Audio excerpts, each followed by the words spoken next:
We are all about changing the game and demystifying the art of TV and visual presentation because when we start, we raise the bar this high. That is why we are called Top Chat because, of course, when the bar goes high, it does not come down. Every week we come to your screens to ensure that we spice up your day and, of course, add some shimmers to your life. My name is Jabi. This is Top Chat and, of Okay. course, Okay. You will not come my show on the very first day and you steal the spotlight. I'm not stealing the spotlight. You're stealing the spotlight. It's my show. How am I stealing the spotlight? Ladies and gentlemen, I feel like I want to take over the show right now. But anyways, let me preserve your ego, Okay. and let you be the presenter. All right. If you're just tuning in, thank you all for tuning on. Thank you for clicking that button. Today, you've heard it all. She said it all. She just practically conquered my show. It's Jabi Katie. They are multi-award winning journalist and content creator. Welcome on the show. Thank you, Joseph. How are you? You fine, eh? Let me blush. Yeah. Actually, I don't crush with the girl like for over 3 years now. Aww. I know they say the crush also come back all again, so. But I think I may be crushing on you too. Nah lie. Let's just That be na lie. That be na lie. Welcome on the show. Thank you, Joseph. I'm so happy to have you. Happy. I'm happy as well. Let's start first. Who is Jabi Katie? Let my people know you. Who is Jabi Katie? Yeah, that's a question that is is most times difficult to answer when they ask you who are you and you have to think, okay, who am I really? Okay, Jabi Katie is a Cameroonian journalist, MC, and YouTuber. And I report mostly on the culture, environment, and tourism. I just like connecting with nature. You can equally call me Mike Lover, camera sweetheart. That Kamala sweetheart. I've heard it on every video. If they say hashtag for me, just like Kamala sweetheart, she pops out. Jabi, what inspires you to go into content creating? It's really a tough question. The profession in which I am in, journalism, is not a profession that can afford you cars, mansions from the beginning. And most times people will say journalism is a poor profession and you start to look at the sustainability of the future. What do I do after this?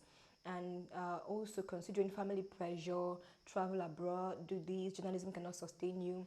So I was looking at the possibility of what if I leave mainstream media in the long run? What if I decide to bid farewell to mainstream media? Do I want to stop doing journalism at all?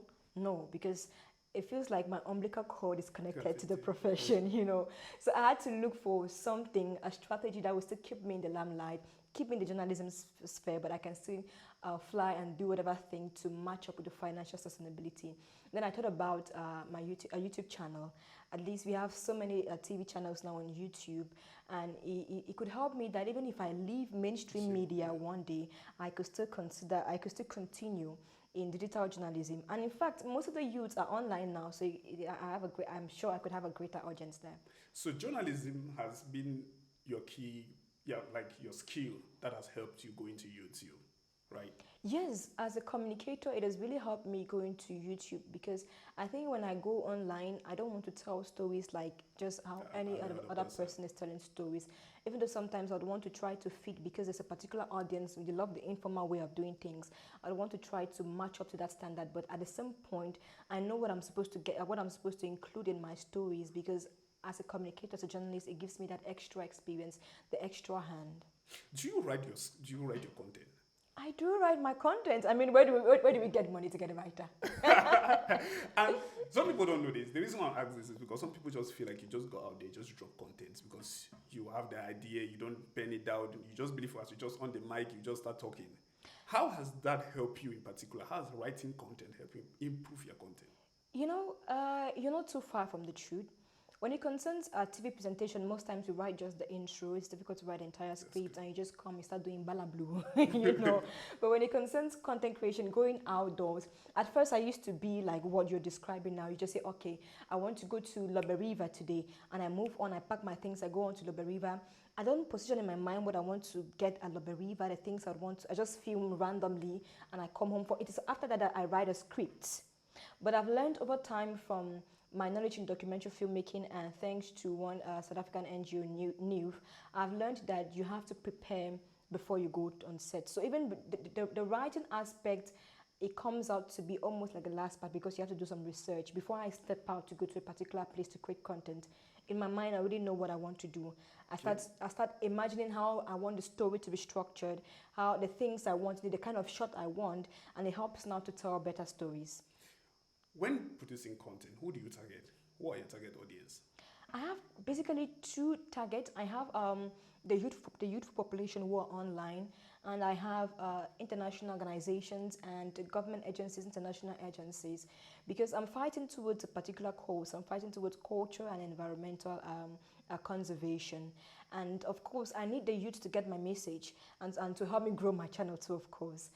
But I also need the international organizations to help me push forward so I can continue doing the work I do, and to also for them to, for my content to reach out to them so it can better help them implement policies. For Okay. instance, if I have to do documentaries that have to target the youth population, I cannot do it all on my own. At some point, I will need the grant, and that's where they come in. So it's both of them all together. Wow. Sound like you have it all figured out. You just hit over 250 plus subscribers. It's just, Sorry, 371 subscribers. I just say plus. When I say plus, it means it's more. Don't limit it. Don't bring Oh, the bar or can down. I get 300 something plus? 350 plus. 350 plus. I struggled to get 350. How does it feel like? It feels amazing, given that it's just 1 year. And I know people who are lagging behind me, but I equally know people who are far ahead of me. So, in as much as I'm grateful for the audience that I've had so far, in as much as I feel lucky to have this kind of followership, I also aspire to have more. The target is 1,000 at least to start getting Okay. monetized, and it will help me to create better content, more quality content. And you also hit, I follow you. You also hit a staggering 1.3 plus view on your content that you talk about. You talk about the grass field. How did that make you feel? Boy, should I describe how it made me feel? I was just following. I was like, wow, she hit that milestone. I woke up on my bed that morning, and I usually, as an eager content creator, I always want to see how my channel is doing. And hold and behold, it was 1K views, and on TikTok it was mad. People were just. I even heard it caused quarrels and debates in some groups in which you'd have big professors and lecturers in big universities, and I was super happy because it is reaching the exact people that I wanted it to reach. That leads me to my next question. How do you feel like the public is responding to this content that you're producing? How do your family feel when they watch your content? I would say some of them are really supportive, some of them are quiet and dormant. You know how some African parents can be. Yeah. Some just look at it and they don't really say anything to me. But I hear some of the comments behind how they're proud and with the consistency and all of that. But my immediate family members, my sisters, I have a sister of mine who posts every day about Lynn. Like every time I drop it, she forwards. In What's fact, the name? Please just give her a shout out. Bowling Binze. I look better, I love you. But every time I post, she will forward.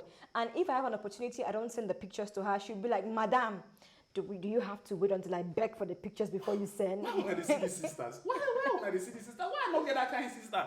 Oh, Come. let me not discredit my people. They are trying for me, Sha. I'll borrow you mine. Just 10K for 1 day. Um, 10K for 1 day, I'll borrow you mine. I don't understand. I'll borrow you my sister. Okay. 10K for 1 day. All right. So how does the public take your content? I think the audience have been quite receptive, given that part of what I do is new to them, and even though another aspect of my content is basically all over the place, because I do both culture and environment, culture and nature, and tourism is in between the two, travel, tourism, and there are a lot of people doing travel content.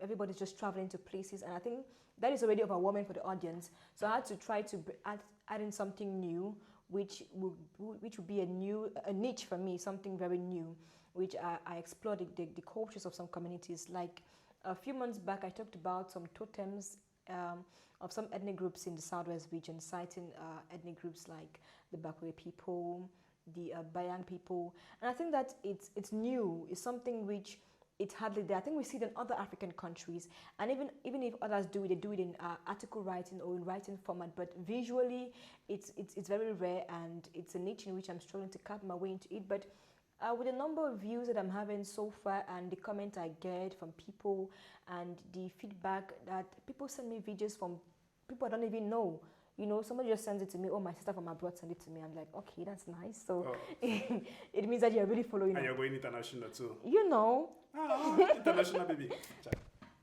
You can say that again. No, say it again. Say it again. International baby. You And she's just from South Africa. Oh. This girl is traveling around the world already.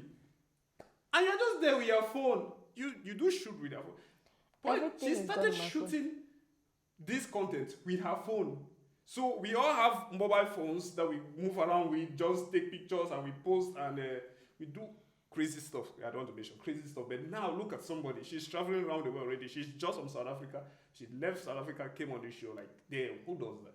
Too does much that? love. I Who love does you so that? much. I have this show at heart. Oh, I'm really blessed. So what are some of the challenges that you face as a content creator in Cameroon? I think you just mentioned one. One aspect is the technicalities. Communication is part of communication is the equipment. It's very important because the kind of equipment you have determines the kind of quality and somebody to handle it better rather. I've been using my phone so far. It has a good quality, but it is not the best of quality. I think that's one of my challenges. Most of these phones are supported by sunlight. And when the sunlight is not there, Everything goes bad. The image is not as good as it would have been, if I had a camera. So the first things first is getting technical equipment, the camera. I had a mic, and my mic was stolen in Yaoundé. I struggled. I had another mic. I'm facing issues with lighting. I see how this set has been beautifully lit up, but I cannot do that because first I don't even have the knowledge of lighting, and I cannot even afford the light systems. And sometimes the resources to travel. When it concerns connecting with nature, you cannot connect with nature from inside your house, from the studio. You have to go out, visit places. If you equally want to explore the cultures of people, you cannot do it all the time from the studio. You have to go out, experience it hands-on, live on the field. But where does this transport come from? So thinking about logistics, accommodation, transport, and all of that. So it is a major, major, major challenge. And given that when it concerns the digital sphere in Cameroon, it is still lacking behind, not as much as other countries. When it concerns the digital media, you and I can bet it. People are not overly receptive as you compare with other countries. So the views are still, stalling behind. And you want to add to the fact that monetization in Cameroon is a big problem. So sometimes it serves as a drawback. You feel inspired, you want to do this content, but you ask yourself, but when am I ever going to make this money? Because you don't for you to get monetized, you have to just pass through some back doors, and it's a major challenge. That's actually one of the problems every content creator. We faced it though, because we are producing content. It's true. We want to get paid, we want to get encouragement, not necessarily pay, because you can't actually pay a content creator for the kind of content you produce. So we just want that encouragement, and sometimes it's very hard for us to even get to that point where we say, okay, now I can even be encouraged by this platform. Because most of the platforms in Cameroon, we are not eligible as Cameroonians. Yes, we're not eligible to even apply for these things. So we all depend on the goodwill of people and organizations. And maybe advertisement deals which may come in later, but pretty slow. I don't even want to mention the data. Did I forget the data? These networks are not doing this for us in this country. I post every week, and it is data consuming. I don't know how I cope. I don't know how I've been able to run it through for 1 year, but it has been challenging. Really, really challenging. Talk to the fact that when you even have this data, you succeed to even have this data, you have to face the problem of network. Oh, no electricity. No electricity. We just have something that, in fact, it is a luxury to have data, electricity, and all in a row. In a row. It's a taboo in this country. You must sacrifice one. Have you imagined maybe you're editing and you're halfway through getting finished, and maybe you forgot to save, and boom, like that, there's blackout. It happens constantly. And you put your hand on your head, like. Now, if you see me posting on off days, like we have days we post. My followers know that we have days we post. See me posting, just know that that's what happened. I'll not explain again. That's what happened. Something definitely happened. On a personal note, we know how corrupt or how messed up the society. Have you ever encountered any personal problem, maybe any personal challenge as a presenter? Because you're also a presenter. Any personal challenge? Have somebody ever asked you for a favor for you to be on the show? I think a challenge which or challenges which I've faced personal wise, I'll not link them to a particular niche in which I do generally. I think there are about three major challenges. The first being that I'm a lady. It is it is overwhelming. For instance, people tell me, you're super busy. I get some of these comments on my status. You're super busy. Are you going to make a good wife? You know, you travel a lot. Does your husband approve? You know, things like that. It tries to victimize me or stereotype me because I'm a lady. I'm not supposed to be that pushful. I'm not supposed to be that hardworking. Like, you work hard. Do you even have time to keep a home? Are you sure you're ever going to keep a home? So those such things, they're demoralizing. And these people don't even know you. They don't even know me, you know. And another fact too being that, well, when you want to go in, you want to get a mentor. If you look at it generally, most of the persons who are most of the communicators, most of the content creators are male. You know, it's a male-dominated industry.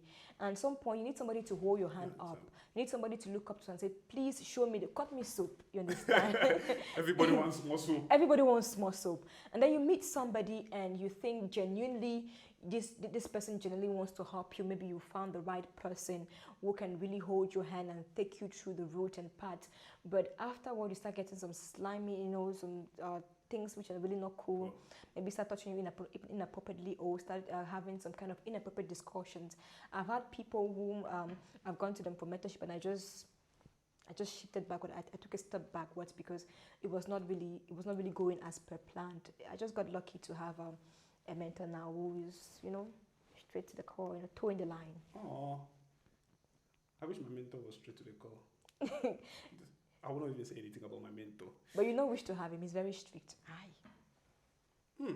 Very strict. He's very strict. Mm-hmm. Can manage strict people? He can manage strict people. If he can, then call Carino Walang. Oh, it's Cavino. Boss Cavino. I'm still hoping to get him on this show. Please, if you get to him, please tell him I really want to get him on this show. Okay. So what is your, what's my tax? Or what's your tax? It's okay. It's okay. There has to be a fee. It's okay. It's okay. I'll do it myself. I'll do it myself. I'll call him on the show. So just find out. You've mentioned something here. How do you manage the stress? Because presenting is a job on its own. Yeah. Content creation is a job on its own. A whole big one. How do you cope doing these two things at once? I don't say life hard, though, but how do you cope? Well, I think I'd had to give up some certain things to do what I do. For instance, I used to be a consistent newscaster in my place of work, but I had to sideline it for a while because it entails traveling, and I intend to travel a lot these days, and which means I'll be inconsistent with the news, and I cannot have the house suffer such backlash. And even with the morning show now, I think I took a little step backwards from the morning show because it's a bit taxing. But I'm working out towards getting a TV program, Nature's Corner, which will be a weekly program once a week, and it'll be easier to manage. But I think one thing too which helps me is that I have a content calendar. I don't just go out of the blue. I can take like 1 week and have content for the next maybe 1 month. For instance, seated right here, I have content for the next 1 month plus, in which even if I don't go out, even if I don't shoot, I have something in the archives. I just need to edit it. Yes. So, and I try to manage my time very well. Okay. If I know that, for instance, this week I have to travel, I'd have to get things ready for my colleague to cover up for me while I travel, because at some point there has to be a balance. It's one of the most important things in life. Okay, that's nice. So looking back at the Jabi 1 year back, before you started all this creation, content creating online and all of this, what advice would you give that Jabi? Stop procrastinating. Just do it. Just do it. I am one of the highest procrastinators you can ever have in this life. And it's funny how people think I'm hardworking, but if only they know the number of things I had to procrastinate before getting on it. It's funny. But the most important thing is you came on it. For instance, this YouTube channel, I told myself, okay, you have to create a YouTube channel since in 2022. You have to create a YouTube channel. And I kept pushing the idea. I wrote down some content, but I kept pushing it. I didn't have a good phone, all of that. And I kept giving excuses. And then one day I just said, okay, it's enough. I just took my pen, wrote down something, and then I used somebody's phone.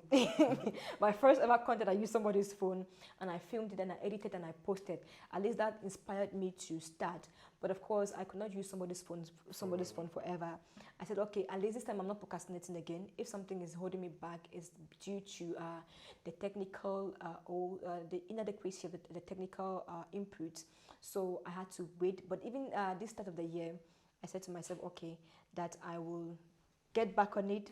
But procrastination did not leave me. I'm happy I abandoned it. It's a friend I don't want to see again. So, what advice would you give upcoming content creators, people who are aspiring to be content creators? Eat well. Eat very well before jumping into content creation. Eat and get fat. Because content creation is not for the weak. Like seriously, people are Eat well. like they are saying that this is a joke. I hope you have your depression pills. You know, this question quite coincides with a comment I made on Facebook today. A friend on Facebook just began content creating, and somebody was discouraging him. You need a director, a whole team, and all of that. But if I'm to advise young content creators, if you're waiting to start big, you will never start. Pick on it now. Toe the line right now. Tell yourself you can do it. Start with what you have. Of course, we're not supporting mediocrity. We're not saying you serve us bad quality content. We're saying that use what you have at the beginning to maximize it to bring us the best of quality content. You have your phone you're using. You can start using your phone to create content. If you don't have a good lighting system, you can make use of outdoor so you can gain from the sunlight, get a good mic, and you're good to go. Have a content calendar so that you don't create content 1, 2, 3 times and you're out of the cover. We no longer see you in the scene. Have a content calendar that carries you for about 2-3 months or 1-2 months, which you can just every day just pick it up and you work on it. And another advice for content creators is do not wait or do not shoot on the upload day. I think a lot of persons make that mistake. We wait when, for instance, if we upload every Tuesday and when it's maybe Monday evening, we are under a lot of pressure, want to do this. But what if we just shoot like 3 editions ahead of time and you just upload and you just publish it? It helps you a lot. And one last advice for content creators, as the presenter rightly said, gather your depression pills. Especially if you're in Cameroon, because the outcome will not be as what you expected. Your first video, you will gain 1, maybe you gain just 2 views or 10 views and you feel discouraged. But of course, consistency is the right way to gain efficiency and better output. So be consistent with what you do, continually giving out good content, and maybe one day those views may just come up. Oh wow, she said it all. She said it. Tell me you're feeling inspired. I'm inspired already now. I've given a whole motivational speech. I'm telling you, full paragraph. And everything, she just said everything that I expected her to say and more. And thank you so much for coming on the show. Thank you. Nkap. Huh? For motivating you, Nkap. Pardon? Nkap. I don't understand your language, please. Money. Okay. For motivating you. All right. Thank you. Motivational speaker has to pay rent now. I know now. I have to feed. I know. I know. Please, people should help us. People should help us. Come, just bring your brands. Let's promote this brand so that we can be paying these people. We actually are paying people. So people should bring your brands. Let's promote your brands on this show. You can be our ambassadors. We can be ambassador. Abi, we know if be ambassador too. Yeah. We should not be ambassador. We can be an ambassador to promote you and help push young talents also. You see how she's coming right here. She's trying to make sure that you get this information so that you feel motivated, you feel touched to keep on doing great things. Like her. See how they travel. How is she? If the travel don't go round Africa, don't come back. You see, do your mommy has it. It's still the fight pot. We fight last pot. We are small brother then. Just start doing something. There's never a perfect time to start. You can just prepare to start someday, to start maybe tomorrow, but just start. Start first because you want to improve. Now for 2 weeks you don't start them. You cannot improve on what you have not started. Okay? So please make sure you like this video. Share for more people to learn, and go follow her on all her social media platforms. Please Just tell them your social media platforms. Yes, on Facebook, my name is Jabi Kitty Charlie. All my full names, because if you type Jabi Kitty, you see my account and my page. My page is Jabi Kitty Charlie. That's where all the G's goes on. And on Insta, Jabi Kitty as well. And most importantly, on YouTube, it is Journey with Jabi. Please like, subscribe, and hit the notification bell. And on TikTok, it is just Jabi Kitty. Thank you so much once again. See you guys. Bye bye.